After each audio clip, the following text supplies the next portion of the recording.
ওং নমঃ শিবায়, ওং নমঃ শিবায়, হর হর মহাদেব। বন্ধুরা, আপনি শ্রাবণ মাসের সোমবারে শিবের ব্রত করুন বা নাই করুন, আপনি যদি এই শিব ব্রত কথা একবার শুনে নিতে পারেন তাহলে আপনি মালামাল হয়ে যাবেন। হ্যাঁ বন্ধুরা, আপনারা একেবারে ঠিকই শুনেছেন। এর ফলে আপনার সকল মনস্কামনা পূর্ণ হবে ও আর্থিক উন্নতি হবে অবধারিত। আর এক কথায় বলতে গেলে আপনি দেবাদিদেব মহাদেবের আশীর্বাদে আপনি অখণ্ড সৌভাগ্যের অধিকারী হবেন। হ্যাঁ বন্ধুরা, এই পবিত্র শ্রাবণ মাসে যদি আপনি ভগবান শিবের পুজো আরাধনা করার মনস্থির করে থাকেন তাহলে এই সোমবারে শিব ব্রত কথাটি অতি অবশ্যই শ্রবণ করুন, নচেত আপনার এই ব্রত অসম্পূর্ণ থেকে যাবে।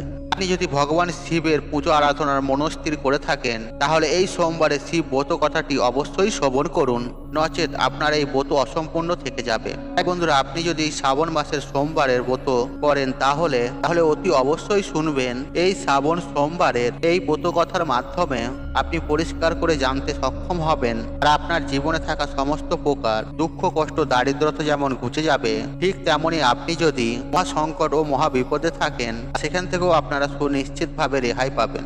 সেই সঙ্গে বন্ধুরা, এই শ্রাবণ সোমবারের ব্রত কথার মাধ্যমে আপনি পরিষ্কার করে জানতে সক্ষম হবেন এই শ্রাবণ মাসের সোমবার দিন দেবাদেবীদেব মহাদেবের পুজো আরাধনা করলে এবং এই ব্রত মহাত্ম কথাটি শ্রবণ করলে কি হয়। তাই বন্ধুরা, এই পবিত্র শ্রাবণ মাস চলাকালীন অন্তত পক্ষে একবার হলেও এই ব্রত কথাটি শ্রবণ করুন। আর সেই সঙ্গে একটি বিষয় আপনাদের মাথায় রাখতে হবে, আর আপনারা যখন এই ব্রত মহাত্ম কথাটি শ্রবণ করবেন তখন এই ব্রত সম্পূর্ণ মহাত্ম কথাটি অর্ধেক শুনে কখনোই ছেড়ে দেবেন না। আর আপনারা যদি এই সম্পূর্ণ ব্রত মহাত্ম কথাটি শ্রবণ না করে ছেড়ে দেন তাহলে দেবাদিদেব মহাদেব যেমন রুষ্ট হবেন, ঠিক তেমনই আপনার জীবনে শুভ কিছু ফলের জায়গায় নিজের বিপদকে নিজেই ডেকে আনবেন। তাই আপনারা যদি আপনাদের মনস্কামনা পূর্ণ করতে চান, যদি চান দেবাদিদেব মহাদেবের আশীর্বাদের হাত আপনাদের মাথার উপরে থাকুক, তাহলে এই ব্রত কথাটি একটিবার হলেও শ্রবণ করুন। আর অনেকেই হয়তো আজকে শ্রাবণ সোমবারের ব্রত পালন করছেন। বন্ধুরা, যদি আপনি শ্রাবণ সোমবারের ব্রত রেখে থাকেন এবং শিব পূজা সম্পূর্ণ করার পর আর আজকের দিনে শিব ব্রত কথাটি শ্রবণ করতে হয়, না হলে শিবের পূজা অসম্পূর্ণ থেকে যায়। বন্ধুরা, এই ব্রত কথার মাধ্যমে আপনি পরিষ্কারভাবে জানতে সক্ষম হবে যে আজকের দিনে শিব পূজা করলে আসলে কি হয়। তাই শিব পূজার পূর্বে এই ব্রত কথাটি অবশ্যই শ্রবণ করুন এবং ভগবান শিবের পুজো সম্পূর্ণ হয়ে যাওয়ার পর আরও একবার এই ব্রত কথাটি শ্রবণ করুন। বন্ধুরা, আমি আশা করছি আপনাদের এই ব্রত কথাটি ভালো লাগবে। তাই বন্ধুরা, এই ব্রত কথাটি শুরু করছি। তার আগে আপনাদের বলি, আপনারা মনের ভক্তি রেখে শ্রদ্ধা রেখে কমেন্ট বক্সে ওং নমঃ শিবায় লিখে কমেন্ট অবশ্যই করবেন। এতে বাবা মহাদেবের আশীর্বাদ সদা সর্বদাই আপনার উপরে থাকবে এবং তার সাথে সাথে আপনার বিশেষ কিছু মনস্কামনা পূর্ণ হবে বাবা মহাদেবের আশীর্বাদে। বন্ধুরা, শুরু করছি দেবাদিদেব মহাদেবের শ্রাবণ সোমবারের শিব ব্রত কথা। ওং নমঃ শিবায়, ওং নমঃ শিবায়, ওং নমঃ শিবায়। পুরাকালে অমরপুর নামে একটি নগরে একটি ধনী ব্যবসায়ী বসবাস করতেন। দূর দূরান্তে তার নাম যশ ব্যবসা ছড়িয়ে পড়েছিল। ঐশ্বর্য, যশ, মান, সম্মান সমস্ত কিছু থাকা সত্ত্বেও এই ব্যবসায়ীটা ছিল একদম দুঃখী মানুষ, কারণ তিনি ছিলেন নিঃসন্তান। দিন রাত তিনি একটি বিষয় চিন্তা করতেন, তার এই বিপুল ঐশ্বর্য, ধন সম্পদ তার মৃত্যুর পর কে দেখভাল করবে। তাই সন্তান লাভের আশায় তিনি সমস্ত কিছুই করতে রাজি ছিলেন। আর তিনি একদিন জানতে পারলেন শ্রাবণ মাসের সোমবার দিন যদি ভক্তি ও নিষ্ঠা সহকারে দেবাদিদেব মহাদেবের আরাধনা করা হয় তাহলে ভোলানাথ শিব ভক্তের সকল মনোকামনা পূরণ করেন। যথাবিধি মেনে সন্ধ্যেবেলায় তিনি শ্রাবণ মাসের সোমবার দিন ভগবান শিবের অত্যন্ত নিষ্ঠা ও ভক্তি সহকারে পুজো করলেন। একবার নয়, শ্রাবণ মাসে প্রত্যেক সোমবার দিন তিনি আবার পূজায় নিজেকে নিয়োজিত করলেন। ব্যবসায়ীটি নিষ্ঠা ও ভক্তি দেখে শিব জয়া পার্বতী শিবজিকে বললেন, হে পান্নাথ, এই ব্যবসায়ী আপনার একজন সত্যিকারের ভক্ত। শ্রাবণ মাসের প্রত্যেকটি সোমবার দিন সে যথা বিধি মেনে আপনার পুজো করছে। তাই এই ব্যবসায়ীর মনোকামনা আপনার অবশ্যই পূরণ করা প্রয়োজন। ভগবান শিব দেবী পার্বতী কথা শুনে প্রথমে সামান্য হাসলেন, তারপর বললেন, হে পার্বতী, এই সংসারে সমস্ত ব্যক্তিকেই নিজের কর্ম অনুসারে ফল প্রদান করা হয়ে থাকে। মানুষ যেমন কর্ম করবে ঠিক তেমনই তার ফল পাবে। ভগবান শিবের এই কথা শোনার পরেও পার্বতীজি অত্যন্ত আগ্রহসহ হয়ে বললেন, আপনাকে কিন্তু আপনার এই ভক্তের অবশ্যই মনোকামনা পূরণ করতে হবে, কারণ আপনার এই ভক্ত অন্য 5 জনের থেকে অনেকটাই আলাদা। শ্রাবণ মাসের প্রত্যেকটা সোমবার দিন যে যথাবিধি মেনে আপনার পুজো করছে, আপনার পুজো সম্পূর্ণ করার পরই সে ভোজন গ্রহণ করছে। আপনাকে এই ব্যক্তির সন্তান প্রাপ্তির মনোকামনা অবশ্যই পূরণ করতে হবে। দেবী পার্বতীর এতই আগ্রহ ও অনুরোধ দেখে ভগবান শিবজি না করতে পারলেন না। তিনি বললেন, ঠিক আছে, আমি এই ব্যবসায়ীটিকে সন্তান প্রাপ্তির বরদান করছি, কিন্তু তার এই সন্তান 16 বছরের অধিক জীবিত থাকবে না। শ্রাবণ মাসের শেষ সোমবার ব্রত শেষ হওয়ার পর সেই ব্যবসায়ীটি সেই রাত্রে ভগবান শিবের স্বপ্নে দর্শন করলেন।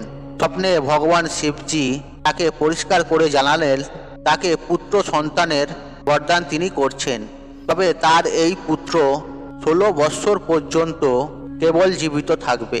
ভগবান শিবের কাছ থেকে এই বরদান পেয়ে ব্যবসায়ী খুশি তো হলেন, তবে পুত্র যেহেতু অল্পায় নিয়ে জন্মগ্রহণ করবে তার জন্য চিন্তিত হলেন। বেশ কয়েক মাস পর তার একটি ফুটফুটে সুন্দর পুত্র সন্তান জন্ম নিল।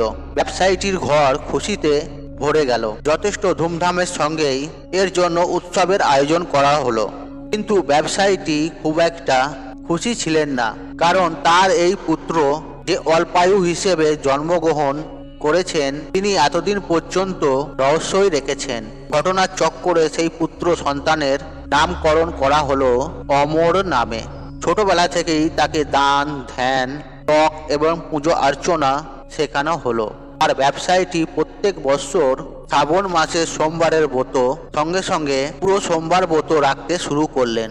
এরপর ব্যবসায়ীটির ছেলে অমরের বয়স যখন 12 বৎসর হলো, তখন ব্যবসায়ীটি তাকে শিক্ষা প্রদানের উদ্দেশ্যে তার মামার সঙ্গে বারাণসীতে পাঠালেন এবং যাবার সময় বলে দিলেন, যেই স্থানেতে শিব মন্দির দেখতে পাবেন সেখানেই ভগবান শিবের পুজো করবেন এবং ওই স্থানে দিন দুঃখী মানুষ এবং ব্রাহ্মণকে ভোজন করাবেন। এইভাবে মামা ভাগ্নে বারাণসীতে যাওয়ার পথে একটি নগরে প্রবেশ করলো। যেদিন প্রবেশ করলো সেই দিন সেই নগরের রাজার মেয়ের বিয়ে। তবে যে রাজার ছেলে মেয়েকে বিয়ে করতে এসেছে সেই রাজার ছেলের এক চোখ ছিল অন্ধ, আর এই বিষয়টি সে গোপন রেখেছিল। পথের মধ্যে সেই ব্যবসায়ীটির সুন্দর ছেলেটিকে দেখতে পেয়ে সেই রাজার এক কুবুদ্ধি জাগ্রত হলো। তার এই অন্ধ ছেলেটির পরিবর্তে সে এই ব্যবসায়ীটির ছেলেটিকে নিজের ছেলে হিসেবে পরিচয় দেবে। তারপর বিবাহ শেষ হয়ে গেলে এই ব্যবসায়ীটির ছেলেটিকে তাড়িয়ে দিয়ে সেই রাজ্যের রাজার মেয়েটিকে নিজের রাজ্যে নিয়ে যাবে। প্রাণের ভয়ে ব্যবসায়ীটির ছেলেটি সেই সময় মুখে কিছু না বললেও বিবাহের পর রাজকুমারীর শাড়ির আঁচলে সুযোগ বুঝে লিখে দিয়ে যায় যে তোমার সঙ্গে তো আমার বিবাহ হলো, কিন্তু বিয়ের পর যে রাজকুমারের সঙ্গে তোমাকে নিয়ে যাওয়া হবে সেই রাজকুমারের আসলে এক চোখ অন্ধ। আমি তো বারাণসীতে শিক্ষা গ্রহণ করতে যাচ্ছি। বিবাহ সম্পূর্ণ হওয়ার পর পরের দিন সেই ব্যবসায়ী পুত্রকে তাড়িয়ে দেয়া হয়, কিন্তু রাজকুমারী যেহেতু আসল সত্য জেনে ফেলেছে তাই সে রাজার অন্ধ পুত্রের সঙ্গে যেতে রাজি হয় না।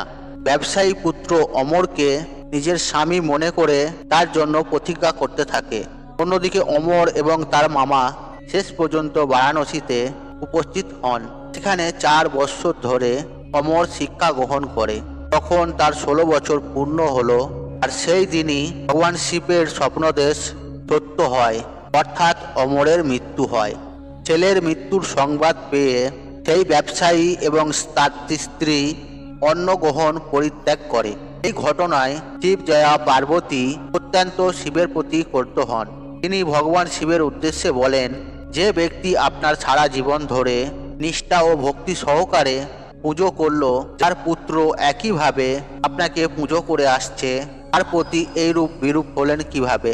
ভগবান শিবজি বললেন, এ তো বিধির বিধান, যা হওয়ার তা হবেই। এই কথায় পার্বতীজি আরও ক্রুদ্ধ হলেন। তিনি বললেন, তাহলে কি ভক্তির কোনো অর্থ নেই? এরপর থেকে তো কোনো ব্যক্তি আর ভক্তির প্রতি বিশ্বাস রাখবে না। ভগবান শিবজি দেবী পার্বতী এই রূপ আগ্রহ দেখে শেষ পর্যন্ত সেই ব্যবসায়ীর পুত্র অমরকে জীবিত করলেন। ব্যবসায়ীর পুত্র অমর শিক্ষা সমাপ্ত হওয়ার পর যখন নিজের বাড়ি ফিরতে শুরু করলেন, সেই সময় পথের মধ্যে প্রতীক্ষারত রাজকুমারী এবং রাজার বিপুল ধন সম্পদ নিয়ে নিজের নগরে প্রবেশ করলেন। ভগবান শিবজি সেই ব্যবসায়ীটিকে আবার স্বপ্নে দেখা দিলেন এবং দেখা দিয়ে বললেন, তোমার ভক্তি ও নিষ্ঠায় আমি অত্যন্ত প্রসন্ন হয়েছি, তাই বিধাতার বিধির লেখন শেষ পর্যন্ত আমাকে বদলাতে হয়েছে।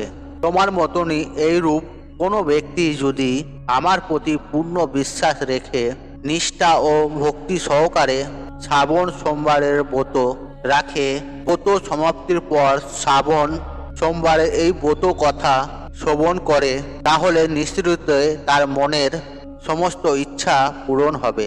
তাই শ্রাবণ মাসের প্রত্যেকটি সোমবার ভগবান শিবের ব্রত রাখার চেষ্টা করুন এবং ব্রত সমাপ্তির পর এই ব্রত কথাটি অবশ্যই শ্রবণ করুন।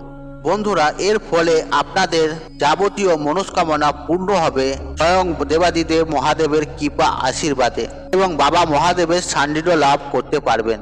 বন্ধুরা, তাই আজকের মতন বিদায় নিলাম। আশা করি ভিডিওটি দেখে উপকৃত হয়েছেন। তবে ভিডিওতে একটি লাইক করুন, একটি কমেন্ট করুন, একটি শেয়ার করুন এবং বন্ধু বান্ধব আত্মীয়জনদের সাথে শেয়ার অবশ্যই করুন।